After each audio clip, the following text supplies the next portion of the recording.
ici à l'ouest, il y a beaucoup de belles maisons, beaucoup de villas même, qui sont construites par des personnes qui ne vivent pas au pays et qui viennent juste une fois par an, parfois une fois tous les 2 ans, passer 1-2 semaines là-bas et puis ils s'en vont. Donc c'est là comme des maisons abandonnées, pourtant elles ne le sont pas, vous voyez un peu. Du coup je me disais que cette maison, elle se rangeait dans le même prototype. Et puis je me doutais pas vraiment de l'histoire qui trônait autour de cette maison.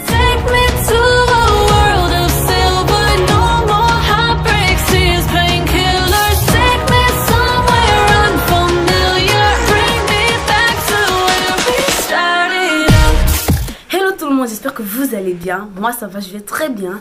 Alors les gars, dites-moi, est-ce que vous saviez que les maisons hantées ça existe pour de vrai? Bah moi je ne savais pas et je l'ai découvert il y a juste quelques jours de cela. C'est vrai, je regarde des films dans lesquels on parle de maisons hantées. En réalité, ce sont mes préférés. Franchement, j'adore les films d'horreur.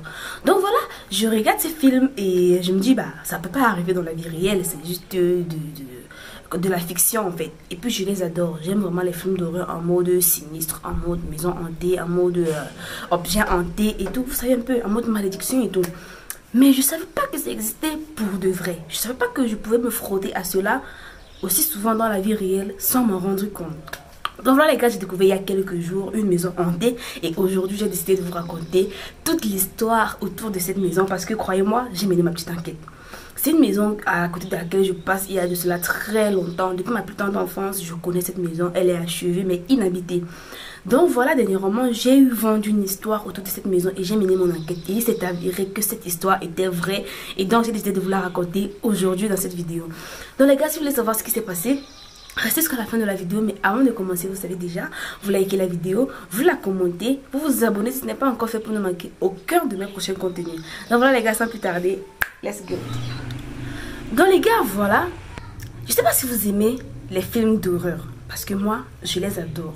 J'aime les films dans le style maison hantée, comme je l'ai dit tout à l'heure, des films sinistres, des films, comment dire, de possession, d'exorcisme, d'objets hantés. En fait, ce sont mes préférés. J'aime les films frissons.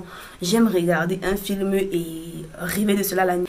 Parce que beaucoup de personnes disent que c'est pas normal d'aimer des trucs comme ça, mais je sais pas, c'est mon kiff. Je mets ce genre de film, je baisse la luminosité de la machine, j'éteins la lumière, je reste dans le noir, je regarde et je frissonne et ça me plaît. Mais en réalité, je pense que d'un côté, j'aime beaucoup ce genre de film parce que je me dis que ça ne peut pas arriver dans la vie réelle. Vous voyez un peu. Je me dis, après ça, je vais me coucher, je vais dormir tranquille parce que je sais que ça va rester dans la machine, ça va rester dans ma tête, ça va rester de la fiction et tout. Ça va rester l'imagination de quelqu'un. Malgré le fait que dans certains films, comme les films d'exorcisme du couple Ed et Lorraine Warren, malgré le fait que ce sont des histoires, paraît-il, tirées de faits réels, donc des histoires vraies. Mais je continue quand même de me dire que c'est de la fiction. Par contre, les films nigérians, les films africains, les films de sorcellerie africaine, de vaudou et tout, ce genre de films, ça me fait vraiment peur.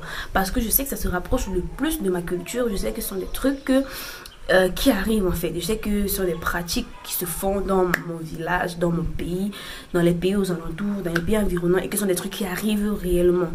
Vous voyez un peu, les films de fantômes qui reviennent après la mort parce qu'il s'est passé quelque chose et tout.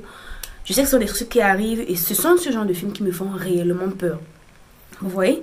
Donc voilà, je ne savais pas que les films de maison hantée que j'ai l'habitude de voir pouvaient arriver dans la vie réelle. Je ne savais pas. Jusqu'à il y a quelques jours, il y a une maison, en fait cette maison-ci, bon cette maison donc c'est une maison à côté de laquelle je passe depuis toute petite. Cette maison, je la connais depuis fort longtemps. Et elle n'est pas très loin de mon quartier. Je passais devant pour aller me balader, je passais devant pour aller au marché, je passais devant pour aller faire mes courses, je passais devant pour aller rendre visite à mon frère quand il était à l'université. Je passais devant tellement de fois en fait. Et je me disais que c'était juste une maison dont le propriétaire ne vit pas dans le pays. Je me disais qu'il vit à l'extérieur du pays et que sa maison elle est restée comme ça. Parce que ça arrive assez souvent ici à l'ouest. Il y a beaucoup de belles maisons, beaucoup de villas même qui sont construites par des personnes qui ne vivent pas au pays et qui viennent juste une fois par an, parfois une fois tous les 2 ans, passer 1-2 semaines là-bas et puis ils s'en vont. Donc c'est là comme des maisons abandonnées, pourtant elles ne le sont pas. Vous voyez un peu. Du coup je me disais que cette maison elle se rangeait dans le même prototype. Et puis je me doutais pas vraiment de l'histoire qui trônait autour de cette maison. Voilà, je passe à côté de cette maison il y a quelques jours. En fait, j'avais décidé de faire, comment dire, une sorte de tour du village, vous voyez. Je voulais revivre les moments de mon enfance. Je voulais passer sur les chemins par lesquels je passais quand j'allais à l'école. Je voulais me souvenir de toutes ces choses. J'avais un peu la nostalgie. Et du coup, j'appelle mes amis. J'appelle mes amis du village, mes amis avec qui j'ai fait le lycée. Et je leur dis, venez, on va se balader. Venez, on va marcher un peu. Parce qu'il y a des routes que je peux avoir oubliées. Du coup, j'avais besoin de quelqu'un qui puisse me guider encore. On marche et je me mets à poser des petites questions sur les nouvelles maisons qui ont été construites dans la zone et tout. Bref, on faisait les divers, vous voyez. Et puis, un mec comme ça me dit, mais est-ce que tu connais vraiment l'histoire de cette maison-ci là? Je lui dis, mais avant, son histoire comment? Il me dit, c'est une maison abandonnée. Je lui dis, bah, je sais. Il y a des tonnes de maisons ici, là, dans le village qui paraissent abandonnées juste parce que les propriétaires ne vivent pas au pays ou bien ils vivent pas dans la région. Cette maison, par exemple, peut paraître abandonnée alors qu'elle ne l'est pas en fait. Il me dit, non mais attends, ne parle pas de ce que tu ne connais pas. Je dis, mais je connais pas comment, je connais cette maison depuis plus de 15 ans et comment tu peux venir me dire que elle est abandonnée en fait, je comprends pas. Il me dit, mais attends, tu connais pas l'histoire en fait. Je lui dis, mais dans ce cas, raconte-la moi. Parce que moi, j'aime pas trop les débats inutiles. Vu que je connaissais pas vraiment trop, je supposais juste qu'elle devait être comme cela. Et lui, il me dit qu'il y a une histoire. Je lui dis, bah dans ce cas, raconte-la moi. Et il me dit, en fait, c'est une maison hantée. Je me marre et je lui dis, mais attends, de quoi tu parles? Ça peut pas être une maison hantée. Les maisons hantées, ça n'existe que dans les films. Il se moque de moi. Je vois tout le monde après se moquer de moi. Je me dis, ah, mais attendez, j'ai repris un épisode ou quoi? Et puis ils me disent, quand tu ne connais pas, tais-toi, on va te raconter. J'ai dit, ok. Le mec, il me dit, cette maison que tu vois là, elle appartenait à un riche type. Vous voyez, il était assez riche. Et puis, il y a eu une sorte d'ombre lors de sa mort parce qu'il est décédé. Et puis, on n'a pas pu faire le point, la lumière en fait sur les raisons de sa mort, les circonstances de sa mort et tout. Et apparemment, avant de mourir, il avait dit sur son lit de mort que la personne qui est derrière sa mort se dénonce ou alors sa maison, personne n'y entre après sa mort. Ce genre d'histoire, je l'ai entendu beaucoup de fois, mais je ne sais pas que c'était vrai, vous voyez. Et puis là, on me dit, le mec, il a dit avant sa mort que la personne dans sa famille qui est coupable se dénonce, ou alors après sa mort, que personne n'y mette les pieds. C'est assez bizarre. Ça veut dire que déjà la personne qui soupçonnait était un membre de sa famille, vous voyez un peu. Et pour qu'il empêche d'entrer dans sa maison, ça devait forcément être un membre de sa famille. Et puis après la mort du monsieur, on a étouffé l'affaire, on l'a enterré et tout. Et la maison a été attribuée en héritage à un de ses enfants. La maison a été attribuée en héritage à un de ses enfants qui l'a mise en location. Parce que apparemment ce sont des appartements. C'est un immeuble d'appartements en fait. Du coup, il l'a mise en location. Et puis, après quelques jours, quelques semaines, les locataires se plaignaient d'être espionnés déjà. De voir quelqu'un passer là à la fenêtre pendant qu'il dorme. De voir une ombre la nuit. Et puis, ça s'intensifiait, vous voyez. Ça commençait par une petite sensation de présence. Et puis, ça s'aggravait par une ombre que tu vois passer là devant toi. Tu as juste l'impression d'avoir vu quelqu'un passer. Tu es seul à la maison. Et puis après, en dormant, tu as l'impression d'être observé et tout. Bref, ça s'amplifiait d'après ce qu'ils ont dit.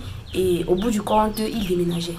Genre, ils venaient payer un contrat de bail de 6 mois. Et après, ils ne finissaient pas leur contrat de bail parce qu'ils ont été dérangés pendant leur sommeil. Ils ont abandonné la maison au bout de 2 mois. Ils ont laissé le reste d'argent au bailleur. Ils s'en sont allés. Je sais pas comment on dit, désolé. C'est pas moi qui ai inventé le français déjà. Donc voilà un peu, c'est comme ça que ça se passe. Et ça s'est passé comme ça pour tous ceux qui ont loué les appartements là-bas. Le monsieur, il a cassé le prix des appartements, mais rien. Le monsieur, apparemment, il a même fait exorciser la maison. Et puis, il a encore fait entrer des gens, mais rien. Moi, j'ai pas cru, hein. J'ai pas cru à l'histoire. Parce que, croyez-moi, on invente tous les jours des histoires de ce genre pour faire peur aux gens. Moi, par exemple, j'ai déjà inventé une histoire comme cela pour faire peur à mes cousines qui venaient en vacances chez nous au village. Juste parce que j'étais fatiguée d'aller les accompagner dehors uriner pendant la nuit. Vous voyez un peu? Les toilettes étaient à l'extérieur de la maison. Et à chaque fois, elles avaient peur du noir. Moi, je ne comprenais pas comment est-ce qu'elles pouvaient autant avoir peur du noir. Elles venaient au village et elles n'arrêtaient pas de me relever pendant mon sommeil pour que je les accompagne faire pipi la nuit. Et moi j'ai inventé une histoire en mode c'est interdit de sortir la nuit parce que la nuit il y a les fantômes de nos ancêtres qui rôdent là et il faudrait pas les déranger pendant leur balade nocturne. Dans la nuit c'est préférable de faire pipi dans un pot ou bien dans un récipient qu'on va aller verser le matin parce que il faut pas sortir la nuit. Donc je voulais pas vous dire ça depuis le début pour pas vous faire peur, mais maintenant il faut que je le dise. Donc voilà, je me rappelle j'avais inventé cette histoire pour faire peur à ma cousine et je me suis dit bah ils essaient juste de me faire peur. Parce que je leur ai dit que j'avais peur de me balader toute seule. Ils essaient de me faire peur et de faire passer le temps. J'ai pas cru.